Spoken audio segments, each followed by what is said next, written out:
একজন মানুষ সকালে ইমানদার থাকবেন, কিন্তু সন্ধ্যায় তিনি বেঈমান হয়ে যাবেন।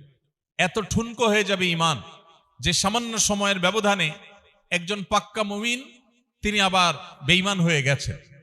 অথবা এর বিপরীত হবে, ওয়ায়ুমসি মুমিনা ওয়ায়ুসবিহু কাফেরা। সন্ধ্যায় ইমানদার ছিলেন, রাতটা পার হতে না হতেই সকালে তিনি কাফেরে পরিণত হয়েছেন, অবিশ্বাসী এবং আল্লাহর অবাধ্য মানুষে পরিণত হয়েছেন। ইয়াবিউ আহাদুহুম দীনাহু বিআরাদিন মিনাদ দুনিয়া। দুনিয়ার সামান্য স্বার্থ, সামান্য বস্তুর বিনিময়ে তার ঈমানকে বিক্রি করে দিবে। মুহতারাম হাজরিন, এমন একটি সময় আমরা পার করছি যে সময়টাতে আমরা সেই ফিতনাগুলোর আজ মুখোমুখি।